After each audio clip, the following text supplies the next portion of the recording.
The storm. Before the calm. The alarms on Nexus Prime screamed like dying birds, their shrill cries echoing through corridors that had known only peace for 20 years. Captain Marcus Thorne pressed his back against the cold metal wall, feeling the vibrations of enemy ships docking with his station. His breathing was steady, controlled, even as chaos erupted around him. The Catherian fleet had come in force, and they wanted blood. Through the observation deck windows, Marcus could see their ships hanging in space like predatory insects. Sleek, dark vessels that seemed to absorb light rather than reflect it. He counted 12 combat cruisers, each one capable of turning his station into space dust. But they hadn't come to destroy Nexus Prime. They had come to take it and everyone inside it.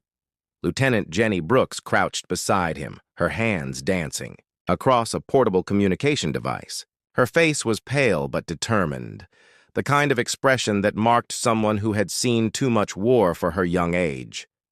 Static crackled from her device as she tried to reach the nearest human fleet. "Still no response from command," she whispered, her voice barely audible over the sound of metal being cut through somewhere in the distance. "We're on our own, Captain." Marcus nodded, his jaw tight with concentration. He had known this moment would come eventually.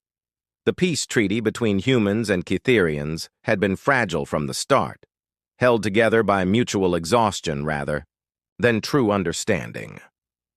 Now that treaty lay in pieces, just like the 3 human ships that had tried to defend Nexus Prime. The station shuddered as another Catherian boarding party attached itself to the hull.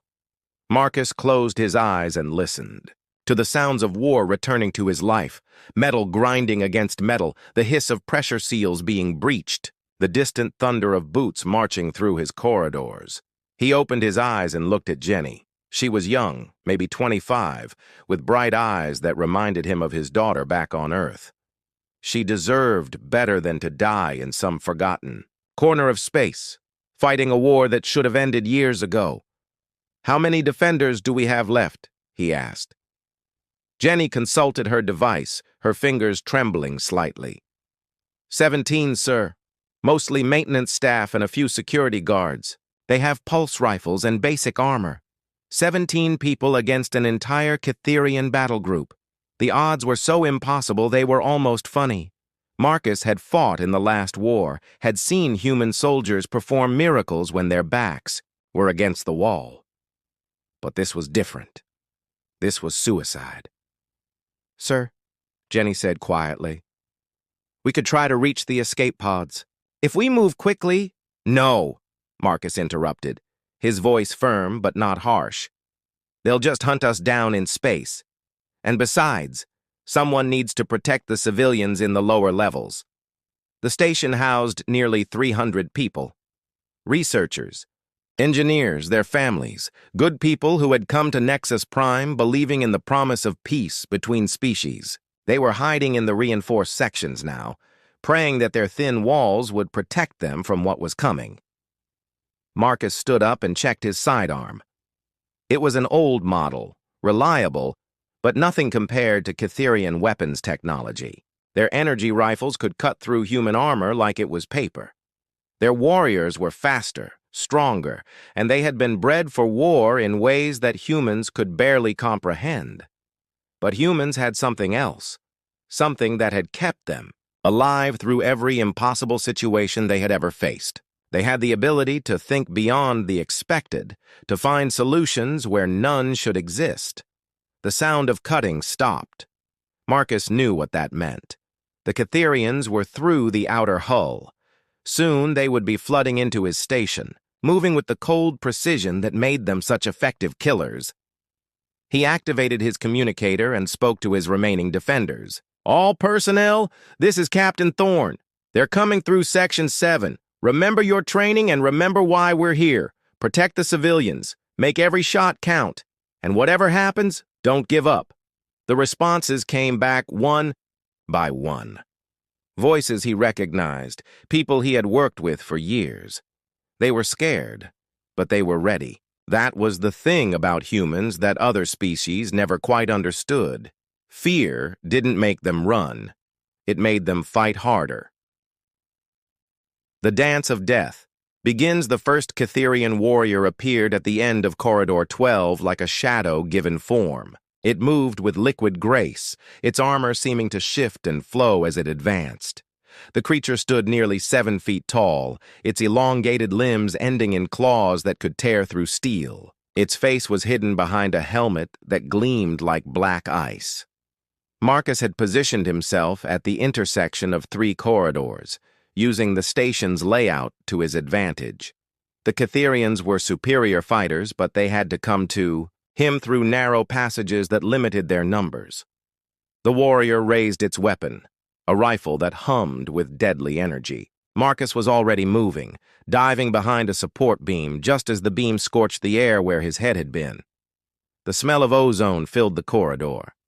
From his cover, Marcus could hear more Catherians advancing through other sections of the station.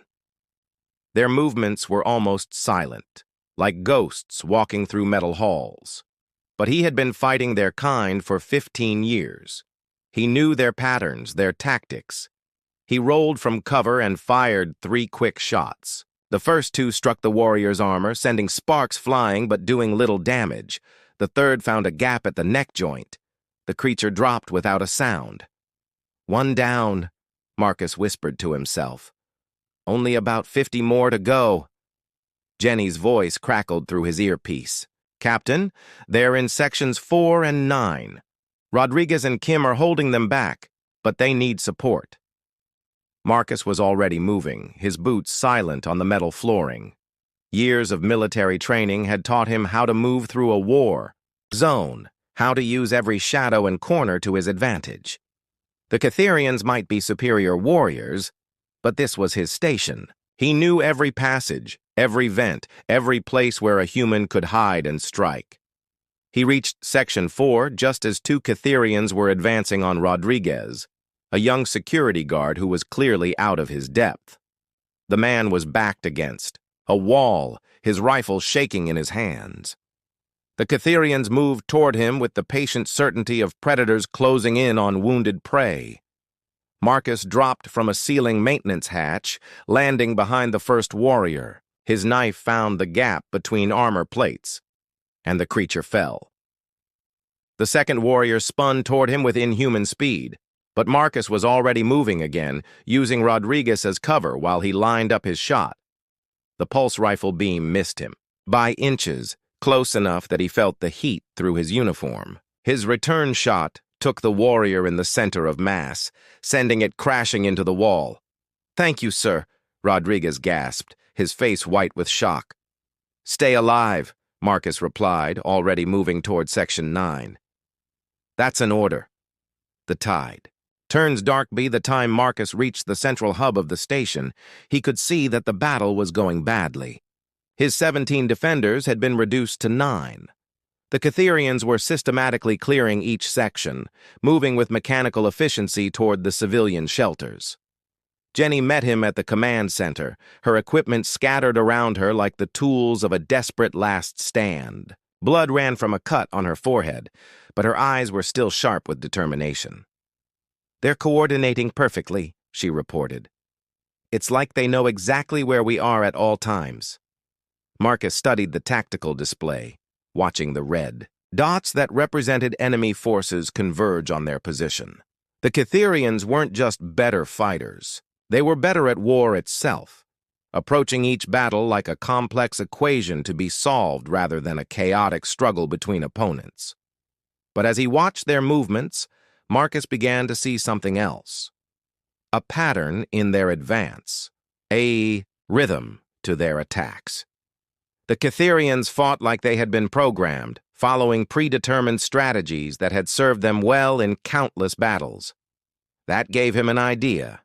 "Jenny, can you access the station's environmental controls?" She looked at him with confusion, but began working at her console. "Yes, sir. What do you need?" "Cut power to sections 5 through 8. Then reroute all available energy to the artificial gravity generators in those areas." Understanding dawned in her eyes. "You want to change the gravity?" "Not change it. Marcus said with a grim smile. Reverse it. The plan was insane, dangerous, and probably suicidal.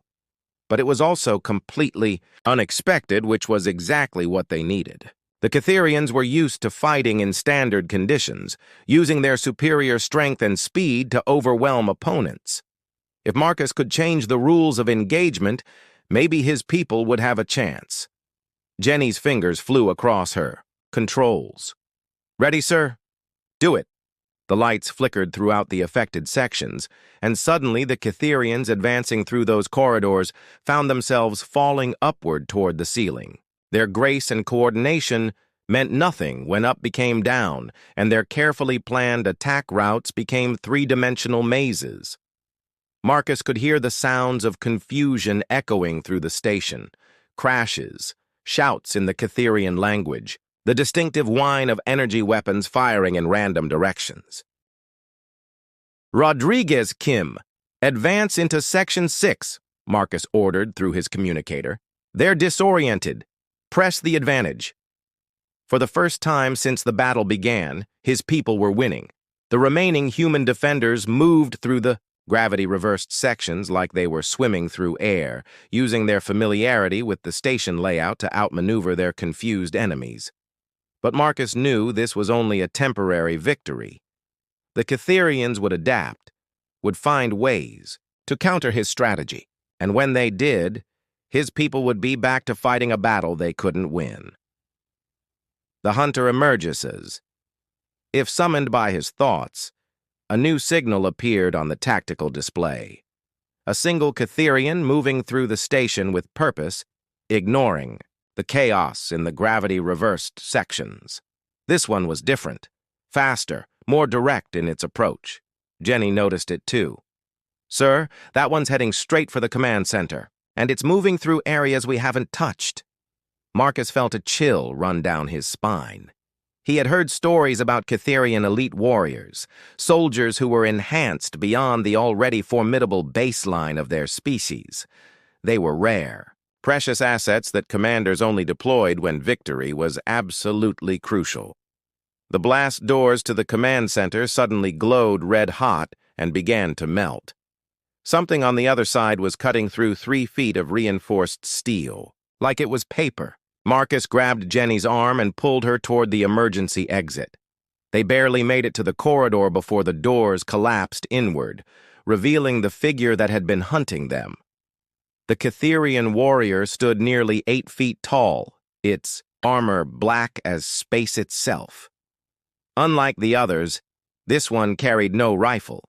Its weapons were built into its body, energy projectors that extended from its arms like extensions of its skeleton. Marcus pushed Jenny behind him and raised his sidearm, knowing it was useless but unable to stop himself from trying. The warrior looked at his weapon with what might have been amusement, then spoke in perfect human English. Captain Marcus Thorne. The voice was female, cold as winter stars. I am Zara Vex, prime hunter of the Catherian War Council. You have caused considerable inconvenience to my forces. Marcus kept his weapon trained on her, even though he knew it couldn't penetrate her armor. Then maybe you should have stayed home. Zara moved closer, each step deliberate and threatening. Your tactics are interesting. Gravity manipulation, environmental warfare. Very human. Very desperate. Desperate times, Marcus replied, trying to keep his voice steady. Indeed, Zara said, but your desperation ends now. Surrender and your civilians will be treated according to the laws of war. Continue to resist, and I will reduce this station to its component atoms. Marcus looked into her helmet's visor and saw his own reflection staring back. He was just a middle-aged human, gray at the temples, wearing a uniform that had seen better days. She was a living weapon, crafted by a civilization that had turned war into an art form, but he was still standing. And as long as he was standing, there was still hope. No, he said simply. Zara's head tilted slightly as if she hadn't heard him correctly. No, no surrender. No negotiation. You want this station? You'll have to take it from me personally." For a long moment, the corridor was silent except for the distant sounds of battle. Then Zara laughed, a sound like breaking glass. "Very well, Captain. Let us see what human determination is truly worth." The real battle was about to begin. When titans clash, the corridor stretched between them like a battlefield drawn in metal and shadow.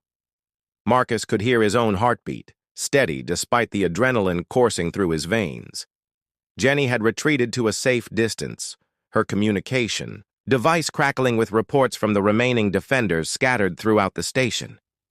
Zara Vex moved with the fluid grace of a predator, her black armor reflecting the emergency lighting in patterns that seemed to shift and flow. She was beautiful in the way that deadly things often are, all sharp edges and perfect design. But there was something else in her posture, something that Marcus recognized from years of studying enemy behavior. She was enjoying this. "Your people fought well," Zara said, her voice carrying easily across the distance between them. "Better than most humans, but they lack the precision that comes with proper breeding." Marcus kept his weapon steady, though he knew it was more psychological than practical at this point. "We prefer to call it heart." "Heart," Zara repeated as if tasting the word. "Yes. Humans are always talking about heart, as if emotion could overcome superior genetics and training." She began to circle him, moving with predatory patience. Marcus turned to keep her in sight, acutely aware that Jenny was still behind him somewhere in the corridor. If this went badly, she would be next. "You know what I find interesting about your species?" Zara continued. "You fight hardest when you have the least chance of winning. It's almost admirable if it weren't so pointless." "Maybe that's because we understand something you don't," Marcus replied. Zara paused in her circling. "And what would that be?" Marcus thought about the question, really thought about it. What did humans understand that other species missed? What had kept them alive? Through every extinction event, every war, every impossible situation they had ever faced. "We understand that winning isn't about being the strongest," he said finally. "It's about being the one who refuses to quit." Zara's laugh was like the sound of breaking crystal. "Philosophy from a dead man. How quaint." She moved faster than Marcus thought possible, closing the distance between them in a single bound.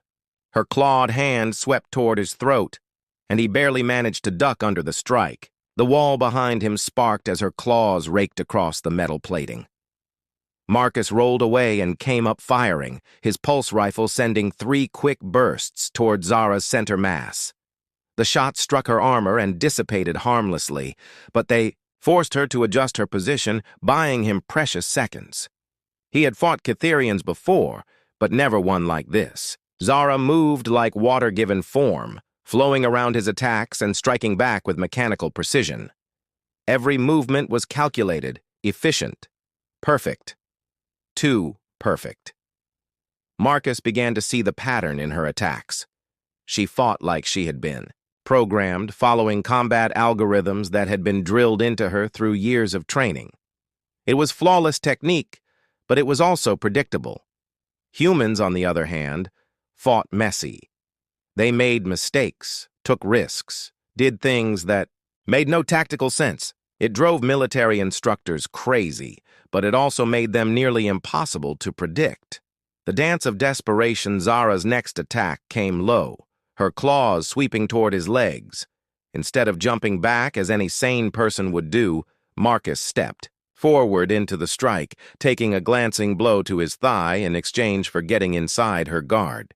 His rifle butt caught her in the side, and for the first time in the fight, she stumbled. Pain shot up Marcus's leg from the claw marks, but he ignored it. Blood was running down into his boot, but that didn't matter now. What mattered was that Zara looked surprised. "Impossible," she hissed, regaining her balance with feline grace. "No human should be able to—" Marcus cut her off by diving forward again, this time aiming for her legs. It was a stupid move, tactically speaking.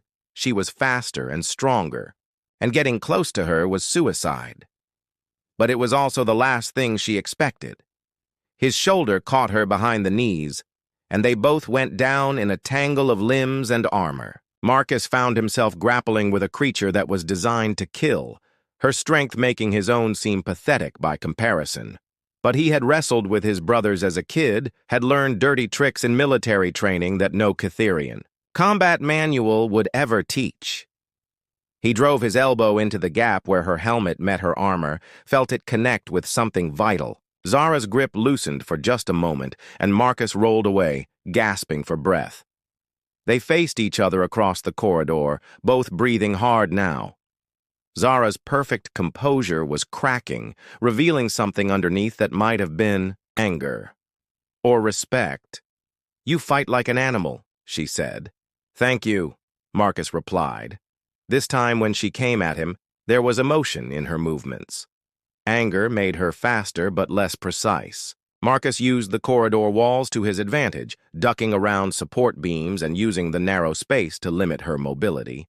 But he was tiring, and she knew it. Each exchange left him a little slower, a little more battered.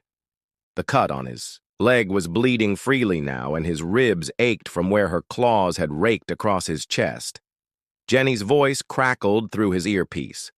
"Captain, I'm reading massive power buildup in the Cytherian ships. I think they're preparing to fire. On the station." Marcus felt his heart sink. If the ships opened fire, everyone on Nexus Prime would die. The civilians, his remaining defenders, Jenny. All of it would be for nothing. Zara must have heard the transmission too, because she smiled for the first time since the fight began. "My commander grows impatient," she said. "He has decided that taking the station intact is less important than ending this embarrassment." "You'll die too," Marcus pointed out. "Perhaps," Zara agreed, "but I am expendable. The reputation of the Cytherian War Council is not."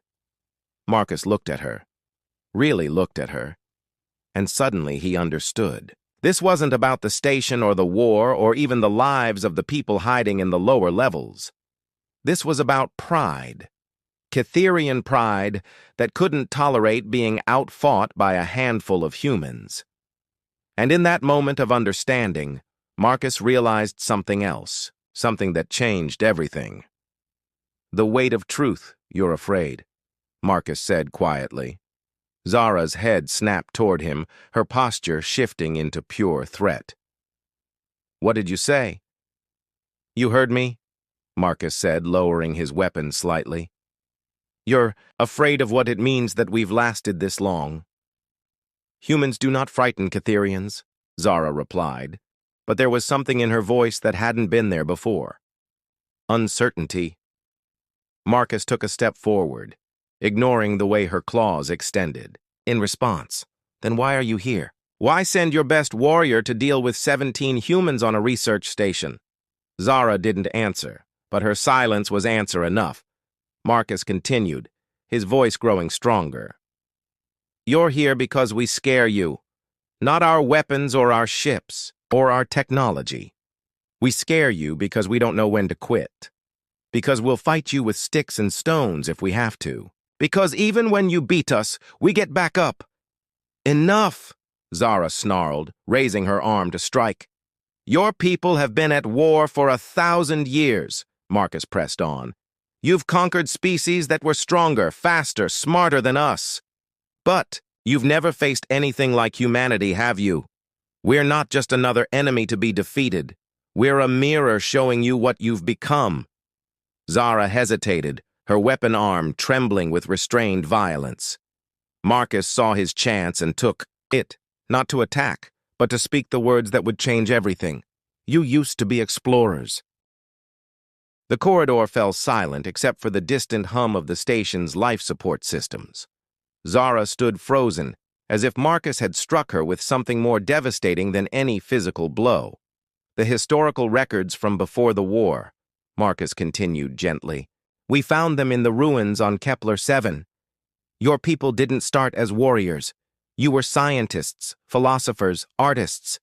You reached for the stars because you wanted to understand them, not conquer them. Zara's weapon arm slowly lowered. Those records were destroyed centuries ago. Not all of them, Marcus said. We saved what we could. We studied your culture, your language, your poetry. Do you know what we found most beautiful about your people? Zara didn't speak, but she was listening. You wrote about hope, Marcus said. About the possibility of finding something wonderful among the stars, about meeting other species and learning from them, about building something better together. Tears were running down Zara's face now, visible through the gaps in her helmet. That civilization is dead, she whispered. No, Marcus said firmly. It's not. It's standing right here, choosing what happens next. The station shuddered as the Catherian ships charged their weapons. In a few minutes, everything would be over. But for this moment, in this corridor, two beings from different worlds stood at the crossroads of history. They'll call me a traitor, Zara said. They called us that too, when we chose peace over endless war, Marcus replied. But sometimes being a traitor to the wrong cause is the only way to be loyal to the right one. Zara looked at him for a long moment, then slowly reached up and removed her helmet. Her face was alien but unmistakably intelligent, with large eyes that held depths of sadness and longing. She was beautiful in a way that transcended species, the kind of beauty that came from a soul choosing light over darkness. What do you propose? She asked. Marcus smiled, feeling hope bloom in his chest for the first time in hours. We start over. We remember what your people used to be, and what mine could become. We choose to build instead of destroy. Zara activated her communicator and spoke in the Catherian language, her words carrying the authority of her rank. Marcus couldn't understand what she was saying, but he heard the response from her commander, angry and incredulous. She spoke again, her voice firm and final. Then she switched off the communicator and looked at Marcus. I have told them that this station is under my protection, she said. They will not fire. And your people? Some will follow me. Others will name me traitor and hunt me across the galaxy. She paused, then smiled sadly. But perhaps that is what heroes do. They choose the harder path because it leads somewhere better. Marcus nodded, understanding flowing between them. Then we'd better make sure it's worth it. Jenny emerged from her hiding place, her eyes wide with amazement. Sir, the Catherian ships are powering down their weapons, and I'm getting communication requests from several of their smaller vessels. Marcus looked at Zara, who nodded slowly. It begins, she said. And in that moment, on a forgotten research station at the edge of known space, two species took their first tentative steps toward something that had seemed impossible just hours before. Not victory or defeat, but understanding. Not conquest, but cooperation. The future stretched out before them, uncertain and full of challenges. But for the first time in generations, it also held hope.